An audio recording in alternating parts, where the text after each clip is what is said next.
అసెంబ్లీలో ఆర్టీసీ కార్మికుల సమస్యలపై హరీష్ రావు ప్రభుత్వంను నిలదీశారు. ఇచ్చిన హామీలు ఎందుకు అమలు చేయలేదని ప్రశ్నించారు.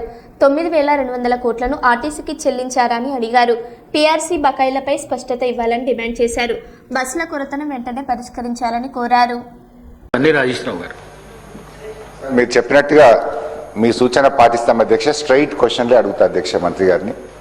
అధ్యక్ష, మొన్న గవర్నర్ గారి ప్రసంగంలో మహిళలకు 9,200 కోట్ల రూపాయలు ఆదా అయిందని చెప్పారు అధ్యక్ష.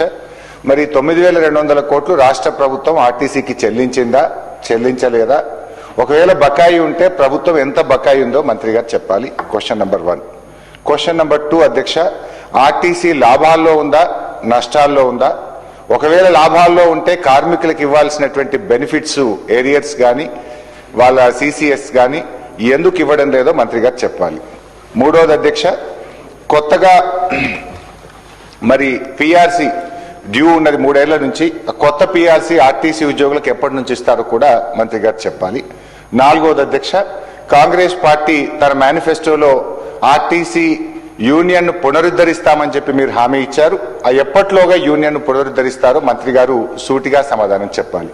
5th క్వశ్చన్ అధ్యక్ష, గత బీఆర్ఎస్ ప్రభుత్వం ఆర్టీసీ ఉద్యోగులను ప్రభుత్వ ఉద్యోగులుగా గుర్తిస్తూ మేము ఆనాడు గెజిట్ కూడా నోటిఫికేషన్ చేయడం జరిగింది. మరి వాళ్ళను డేట్ ఆఫ్ అపాయింట్మెంట్ ఎప్పటి నుంచి వారిని ప్రభుత్వ ఉద్యోగులుగా గుర్తిస్తారో కూడా మంత్రి గారు సూటిగా చెప్పాలి. లాస్ట్ క్వశ్చన్ అధ్యక్ష, మరి చాలా నియోజకవర్గాల్లో, చాలా డిపోల్లో, ఈవెన్ నా సిద్దిపేట డిపోలో కూడా బస్సుల సంఖ్య తక్కువగా ఉంది. కొత్తగా ప్రజలు బస్సులు వేయాలని అడిగితే డిపో మేనేజర్తో మాట్లాడితే బస్సులు లేవు, బస్సుల సరిపడా మాకు అవకాశం లేదు అని చెప్పి డిపో మేనేజర్లు చెప్తా ఉన్నారు. ట్రాఫిక్ అనుగుణంగా కొత్త బస్సులు ఇచ్చే ఆలోచన ఏమైనా ఉందా? మరి ఇప్పటికే టైం అయిపోయినటువంటి బస్సులను కొత్త బస్సులతో రిప్లేస్ చేసే ఆలోచన ప్రభుత్వానికి ఏదైనా ఉందా?